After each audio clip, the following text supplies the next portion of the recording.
제주 빌라델비아 교회입니다. 창세기 강의 6번째 시간입니다. 이번 시간에는 창세기 1장 20절부터 23절 함께 살펴보도록 하겠습니다. 창조의 다섯째 날입니다. 넷째 날에 어떤 일이 있었냐면 궁창을 중심으로 해가지고 윗물과 아랫물이 하나가 되고, 그로 인해서 첫째 날에 옛하늘과 옛땅으로서 저주의 바다에 푹 잠겨져 있었던 흑암 공허 혼돈 상태였었던 나라고 하는 땅이 비로소 물 밖으로 드러났어요. 제가 설명을 드렸고요. 그리고 이 창세기 1장이 끝나면 저희가 한 번 더 정리를 하겠지만, 그 6일의 창조 기간 중에서 첫째 날, 둘째 날, 셋째 날이 의미하는 게 뭐라고 했어요? 이것은 옛하늘과 옛 땅의 상태를 뜻한다고 했고, 이거를 굳이 여러분들 입장에서 이해하기 쉽게 설명을 드리자고 하면 이 첫째 날, 둘째 날, 셋째 날은 곧 애굽이에요. 애굽 땅을 의미하는 거란 말이에요. 이해되시죠? 그리고 이 땅이 무트로서 드러났다고 하는 것의 의미는 이게 이제 넷째 날로 넘어오는 거잖아요. 그죠? 그리고 넷째 날, 다섯째 날, 여섯째 날에 창조가 이어지는 건데, 요건 의미하는 게 뭐예요? 애굽에서 한마디로 뭐 한 거예요? 나온 거예요. 출애굽 한 거란 말이에요. 근데 이게 사실은 아직도 여전히 가나안은 아니라고 했어요. 가나안으로 못 들어가요. 여기는 어디냐면 광야란 말이에요. 그러니까 물에서 건져져서 새하늘과 새 땅의 형태가 되었지만 여전히 광야란 말이에요. 아직도 가나안에 들어갈 수 없어요. 그리고 이 일련의 과정이 결국은 내 안에서, 나라고 하는 삶 속에서, 인생 속에서 인생 내내, 이 요한의 역사 내내 반복된다고 그랬습니다. 그게 바로 창조로 지어가는 것, 하나님의 아들로 태어나는 안식에 들어가기 위한 과정으로 여러분들이 이해를 하시면 된다고 했어요. 그래서 이 역사가 7단위로 계속해서 운행이 되는 이유라고 그랬죠. 그것을 모형으로 우리에게 보여주기 위해서 첫날부터 여섯째 날까지 창조가 지속이 돼서 완성이 되면 7일차에 이제 안식으로 들어가는 것. 이래. 그죠? 그래서 그 7단위의 이 역사의 운행은 바로 우리 성도의 이 땅에서의 창조의 과정으로서의 삶이다. 여러분들이 그렇게 이해를 하시면 된다고 했습니다. 오늘 다섯째 날의 창조는 어떤 여러분들이 시각으로 이해하고 바라보시면 되냐면, 이제 저주의 바다 속에 담겨져 있었던 땅이 드러났죠. 묻이 됐어요. 그죠? 나란 말이에요. 바로 나. 애굽에 있었던 내가 애굽에서 나왔어요. 3일 길의 과정 중에서 이제 지금 애굽을 나온 거란 말이에요. 근데 아직도 가나안으로 들어가지 못해요. 그 새하늘과 새 땅의 형태이지만, 그리고 그 새하늘과 새 땅은 분명히 하나님께로부터 말씀을 생명의 씨앗으로 받아서 생명을 잉태해서 아들을 낳을 수 있는 그런 땅이란 말이에요. 그 땅은 결국은 나이기도 하고요. 나를 의미하는 거예요. 그죠? 그것을 모형으로 보여주기 위해서 셋째 날에 저주의 바다에서 드러난 뭇 땅에서 하나님이 땅은 씨 맺는 채소를 내고 열매 맺는 과일의 각종 나무들을 내라라고 하시니까 그 땅에서 그것들이 나왔잖아요. 그죠? 근데 다 씨를 가진 나무 혹은 씨를 가진 채소를 냈단 말이에요. 이것이 의미하는 게 그거라고 했어요. 새하늘과 새 땅이 됐으니 이제 생명을 잉태할 수 있어요. 산자의 어미의 기본이 지금 갖추어진 거란 말이에요. 갖추어진 거란 말이에요. 그런데 잘 보시면 사람이 먼저 만들어지는 게 아니라 이제 넷째 날로 넘어오면서 하나님께서 생명체들을 짓기 시작하는데 보면은 사람을 먼저 짓는 게 아니라 물속의 생물들, 그 다음에 물고기, 그 다음에 바다 괴물, 이런 것들을 먼저 지으세요. 그리고 공중에 나는 새를 지으세요. 그리고 6일차로 넘어가면 또 이제 땅의 짐승들을 지은단 말이에요. 그리고 나서 맨 마지막에 사람을 지어요. 하나님께서 이것도 마찬가지로 비유고 모형이란 말이에요. 우리가 애굽에서 나왔지만 여전히 우리는 가나안에 들어가지 못하는 상태에 있어요. 우리는 아직은 광야란 말이에요. 무덤 감옥에 갇혀 있어요. 그리고 그렇게 광야에 있는 광야로서의 우리의 상태는 마치 바다의 물고기 혹은 괴물 혹은 공중을 나는 새와 같은 그런 상태다라는 것을 지금 보여주시기 위해서 다섯째 날에 이제 바다의 생명체도 지으시고 그 다음에 공중을 나는 새도 지으신 거란 말이에요. 그리고 그것이 정확하게 지금 이 호코스모스 세상에서 모형으로 그려지고 있어요. 묻이 있고 바다가 있잖아요. 그죠? 그리고 묻에는 짐승들이 있어요. 기어다니는 짐승부터 시작해가지고, 그리고 바닷속에는 바다 생물체들이 있죠. 물고기들이 있단 말이에요. 요거를 모형적으로 지금 그리고 있는 거란 말이에요. 이 호코스모스 세상에서. 그러면 이게 무엇을 의미하는지 정확하게 살펴보도록 하겠습니다. God said, I command the ocean to be full of living creatures, and I command birds to fly above the earth. 하나님께서 말씀하시기를 오션, 바다죠. 요거는 넷째 날에 궁창 위의 물과 궁창 아래의 물이 하나가 되어 한 곳에 모여져서 만들어진 그 바다예요. 그죠? 그리고 그 바다가 지금 이 호코스모스 세상에 진짜 모형적으로 지금 주어지고 있단 말이에요. 그 바다에 지금 뭐가 지어졌냐면 한번 볼게요. Living creatures, 생물이에요. 생물이 지어졌어요. And I command birds to fly over the earth. 그리고 공중을 나는 새들도 지어졌어요. 자, 그러면 그 윗물과 아랫물이 한 곳으로 모여서 만들어진 바다가 의미하는 게 무엇이냐? 분명히 지금 애굽에서 나왔잖아요. 그죠? 묻이 저주의 바다에 담겨져 있다가 물 밖으로 나왔단 말이에요. 새하늘과 새 땅이에요, 지금. 근데 여전히 바다가 존재해요. 여러분들이 이미 아시겠지만 궁창 위의 물은 진리의 말씀이라고 그랬습니다. 궁창 아래의 물은 율법이에요. 비진리란 말이에요. 근데 어쨌든 그 둘은 하나예요. 그죠?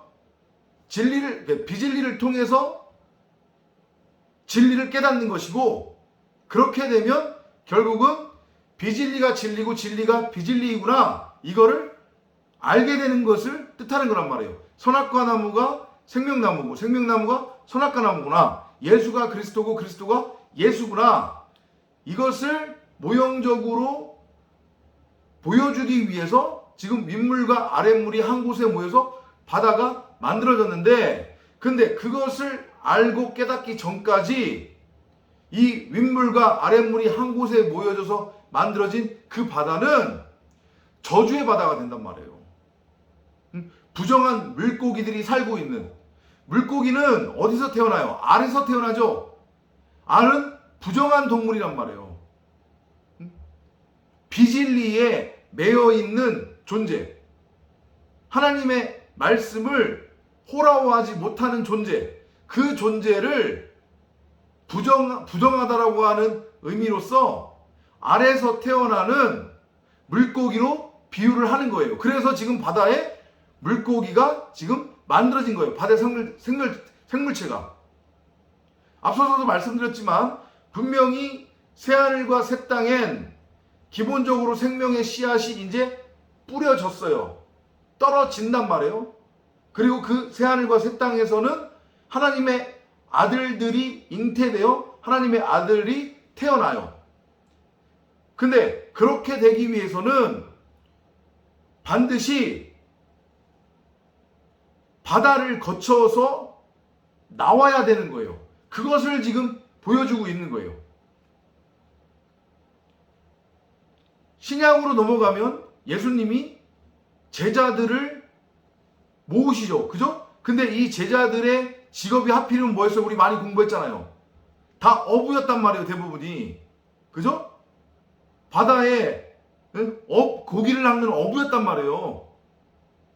그리고 예수께서 그들을 부르신 후에 뭐라고 말씀하시냐면 너희가 이전까지는 바다에 물고기를 잡는 어부였지만 이제 이후로는 내가 너희에게 사람 낚는 법을 가르쳐 줄게. 이렇게 말씀하신단 말이에요.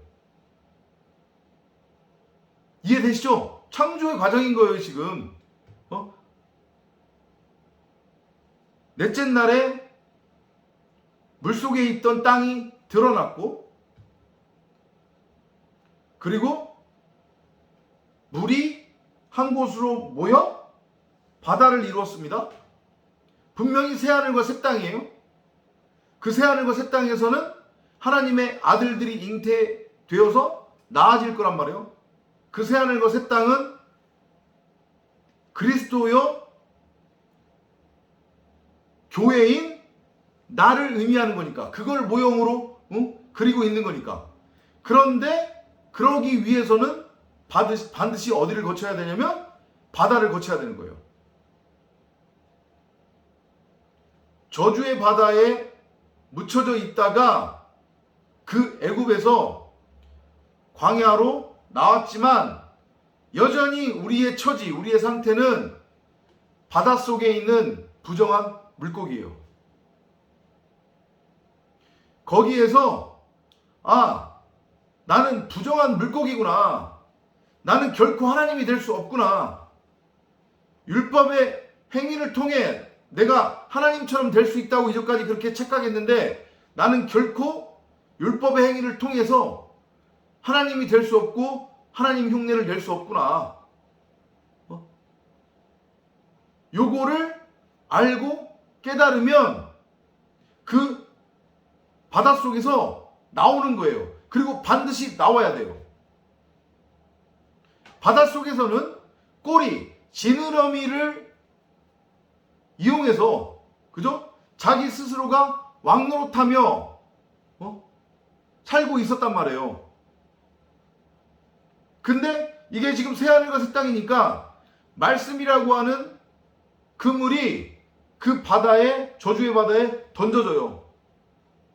그리고 반드시 그 말씀이라고 하는 그물에 건져져 나오는 물고기들이 있어요.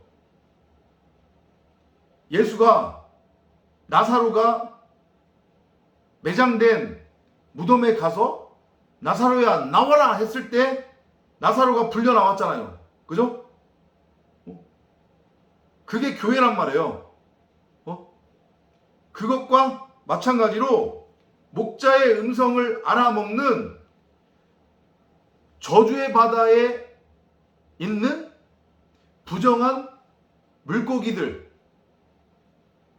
그들은 그 저주의 바다에서 건져진단 말이에요. 불려 나온단 말이에요. 그러면 이전까지는 자기의 꼬리를 사용해서 거기서 왕노릇하고 있었잖아요, 스스로.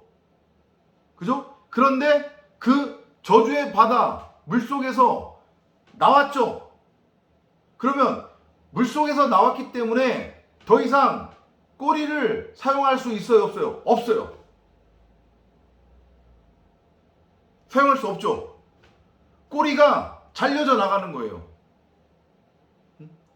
율법에 대하여 완전히 끊기는 거란 말이에요. 다나토스로 죽는 거예요. 세상에 대하여 죽는 거예요. 예수로 죽는 거예요. 나는 없어요, 이제. 그렇게 꼬리가 잘려져 나가면 뭐가 남아요? 머리가 남는 거잖아요. 그죠? 그래야 사는 거예요. 그게 꼬리가 아닌 머리가 되도록 기도하라는 그 성경 구절의 의미란 말이에요. 그거를 모형으로 보여주기 위해 하나님께서 한 곳에 물이 모여서 만들어진 그 바닷속에 생명체 물고기들을 지으신 거란 말이에요. 그런데 그 다음 절에 보면 So God made the giant sea monsters and all the living creatures that swim in the ocean.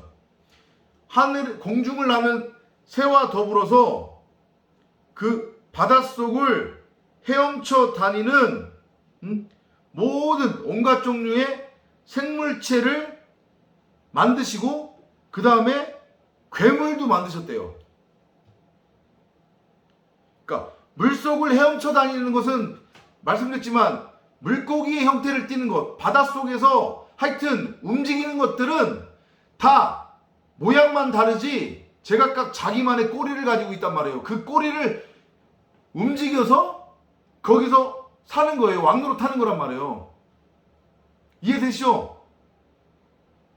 그렇기 때문에 살기 위해서는 진짜 살기 위해서는 그 꼬리가 잘려져 나가야 돼요. 그 꼬리가 잘려져 나가려면 물 밖으로 나와야 돼요. 어떻게 나와야 되느냐? 말씀이라고 하는 그물에 잡혀서 나와야 돼요. 그래서 베드로가 그물을 던졌는데 하필이면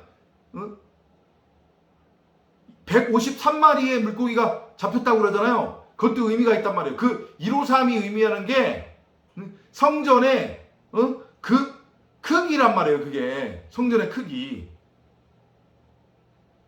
그러니까 말씀의 그물을 던진다고 해가지고 거기에 다 걸려 나오는 건 아니에요. 목자의 음성을 알아듣는 물고기들만 건져 나오는 거예요. 하나님에 의해서 이미 창세전에 택함을 받아 지어진 물고기들만 거기서 건져지는 거란 말이에요. 그러면 비로소 새하늘과 새 땅에서의 하나님의 아들로 잉태되어 나아지는 거예요. 공중을 나는 새도 마찬가지예요. 이 벌드라고 하는 단어의 뜻의 어원이 기가 막혀요. 이게 fish 물고기랑 똑같단 말이에요. 어원이 fish나 벌드나. 근데 어떤 어원을 갖고 있느냐? 말씀에 의해 반드시 건져져야 되는 사람이라는 뜻이 있어요. 그리스도에 의해 예수에 의해 반드시 건져져야 되는 사람. 그것이 fish 물고기고 벌드란 말이에요. 그래서 공중을 나는 새 물고기가 그런 비유적 의미로 지어진 거예요. 우리가 애굽에서 나왔지만 우리는 여전히 물고기고 새란 말이에요. 공중을 나는 새. 근데 그게 날개를 가지고 있죠. 그러니까 날아다니겠죠. 그죠? 그 날개가 의미하는 것,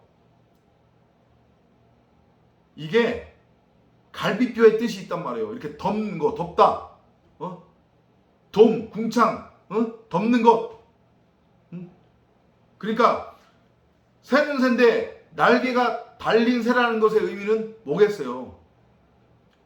지금은 하나님의 말씀을 율법으로 곡해했지만 지금은 자신이 하나님이라고 그렇게 착각에 빠져서 하나님 흉내를 내고 있지만 반드시 말씀에 의해 건져져서 이 새하늘과 새 땅에서 하나님의 아들로 잉태되어 태어나게 될 하나님의 아들들, 독생자, 그리스도 인자를 뜻한단 말이에요. 이 광야, 호코스모스에서의 여러분이나 저의 모습이 지금 그런 거라는 거예요. 바다의 물고기, 공중을 나는 날개 달린 새. 그런데 아까 전에 보면 21절에서 하나님이 물속의 생명체를 만드는데 꼬리를 가지고 헤엄쳐 다니는 물고기뿐만 아니라 뭐를 만드셨냐면 괴물을 만드셨단 말이에요. 괴물. 앞서서 설명을 제가 빠뜨린 게 있는데 윗물과 아랫물이 합쳐져서 만들어진 그 바다가 뜻하는 게 뭐예요? 하나님의 말씀이 아랫물, 율법, 비진리하고 섞인 거죠. 그러니까 이게 비진리잖아요. 악한 말, 귀신, 악령, 세상 풍조. 그 저주의 바다에 지금 물고기들이 살고 있는데 그 중에서는 건져질 자가 있기도 하지만 영원히 거기서 왕노릇할 자들도 있다는 거예요. 자기가 끝까지 하나님이라고 여기며 하나님한테 대적하며 그 바닷속에서 내가 왕이다, 내가 하나님이다 라고 그렇게 왕노릇하는 자들, 그들이 누구냐면 바로 괴물이란 말이에요. 바닷속 괴물. 바다 짐승이라고 우리말에는 지금 번역이 되어 있는데, 근데 그 바다 짐승도 결국은 누가 지은 거예요? 하나님이 지은 거란 말이에요. 그러니까 바울이 말하는, 에베소서에서 바울이 말하는 예정적 구원이 그냥 만들어내는 말이 아닌 거죠. 애굽에서 나와서 광야에서 생물체가 만들어지는데 두 종류의 생물체가 만들어지네요. 저주의 바다에서 건져질 물고기. 끝끝내 그 저주의 바다에서 자기가 하나님이라고 왕이라고 착각에 빠져서 왕노릇할 바다 짐승, 괴물. 이게 계시록에 나오는 용, 뱀이잖아요. 그게 그들도 하나님이 지으셨다니까요. 근데 그들은 그 바다에서 건져지지 못할 거란 말이에요. 못해요. 요 그림이 지금 다섯째 날 에피소드에서 지금 그려지고 있는 거예요. He also made every kind of bird. 온갖 종류의 새도 만드셨다는 얘기죠. 이것도 마찬가지잖아요. 지금 바다에 짐승의 종류가 두 가지로 지어졌죠. 하나님에 의해서. 그죠? 하나는 꼬리 달린 물고기. 이들은 건져질 하나님의 아들들, 교회 성도를 뜻하는 거고, 그 다음에 바닷짐승, 괴물. 그들은 여전히 자신이 하나님이라고 여기며 자기 보기 옳은 대로, 자기 멋대로, 자기 소견대로 선과 악이라고 하는 율법을 규정하고 정의해서 그걸 행위로서 행하며 썩을 양식을 위해 일하는 자들, 이 땅에서 왕노릇하는 자들, 하나님 흉내를 내는 자들, 그들은 영원히 그 저주의 바다에서 나오지 못해요. 근데 새도 지금 두 종류로 만들어졌네요. 하나는 하늘을 나는 새. 온갖 종류의 새라고 했으니까 그러면 그 얘기는 무슨 얘기예요? 하늘을 날지 못하는 새도 있다는 얘기네요. 하늘을 날지 못하는 새는 마찬가지로 자신이 왕이 되어 하나님이 되어 살아가는 자들이란 말이에요. 그들은 영원히 이 땅에서 벗어나지 못해요. 가나안으로 못 들어간단 말이에요. God looked at what he had done and it was good. 하나님이 보시기에 모든 것이 선하더라, 좋았더라, 토브. 그러니까 좀 정리를 하자고 하면 예정론이라고 하는 것을 얘기하면 막 거품 불고 덤비는 사람들 있죠. 그게 말이 되느냐? 하나님이 누구는 구원하고 누구는 구원하지 않는다는 게 말이 되느냐? 그거는 신학이 만들어낸 얼토당토한 얘기다. 그런 하나님이라고 하면 나 믿지 않겠다. 그죠? 이렇게 덤비는 사람들 많잖아요. 의외로. 근데 지금 보니까 아니에요. 하나님이 창조의 과정 속에서 당신의 아들로 낳을 자와 당신의 아들로 낳지 않고 그냥 죽은 시체, 짐승으로 영원히 그 저주의 바다에 갇혀있는 그 흑암 공허 혼돈에 가두어질 자들이 정해져 있어요. 지금 보니까 이미 하나님이 그렇게 창조를 하셨단 말이에요. 꼬리 달린 물고기와 바다 짐승, 용, 괴물, 그리고 하늘을 나는 새와 날지 못하는 새, 이렇게. 근데 하나님은 토기장이잖아요. 그릇을 빚는 것은 토기장의 마음이에요. 그런데 그릇이 아니 당신 나 왜 이렇게 만들었어라고 우리가 따져 물을 수 있어요? 없어요? 없죠. 토기장의 마음인데.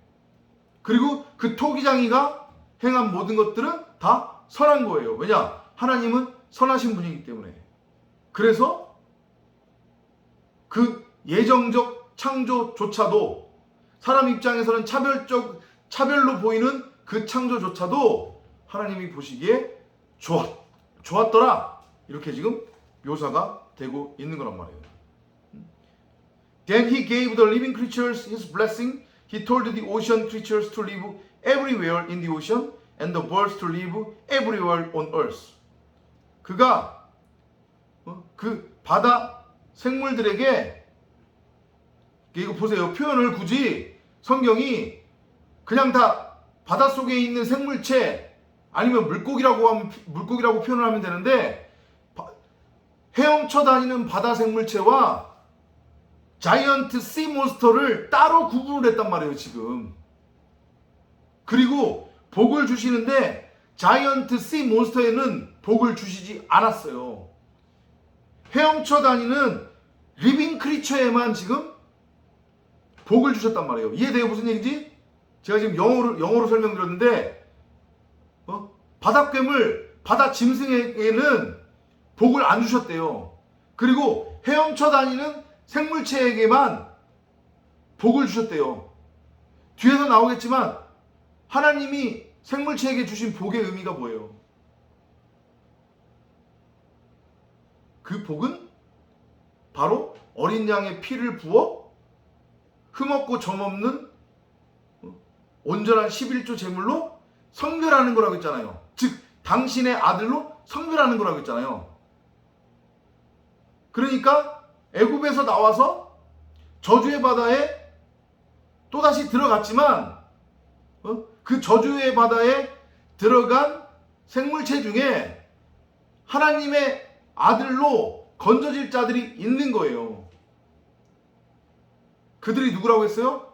꼬리를 가지고 헤엄쳐 다니는, 나중에 머리가 될 하나님의 아들로 태어날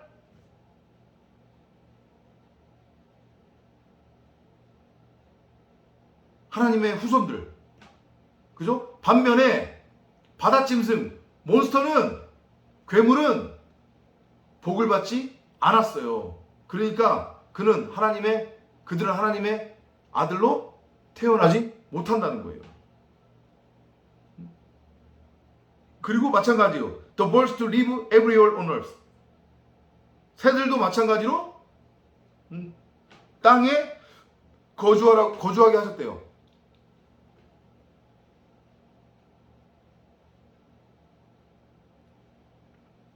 여기서 새는 당연히 날아다니는 새를 뜻하는 거겠죠. 그죠? 기가 막힌 이 창조의 메커니즘을 여러분들이 잘 이해하시기 바랍니다. Evening came and that morning, that was the fifth day. 저녁이 되고 아침이 되니 다섯째 날이 지났다. 다섯째 날이다. 이렇게. 창조의 과정 이해되시죠? 몇 번 제가 말씀드렸지만 1장이 끝나면 우리가 한번 정리를 쭉 할 겁니다. 총정리를. 그럼에도 불구하고 여러분들이 하나하나 차곡차곡 잘 그려가면서 이해를 하시면 재미있어요. 이게 창세기가. 첫째 날, 둘째 날, 셋째 날, 3일길. 다시 넷째 날, 다섯째 날, 여섯째 날, 3일길.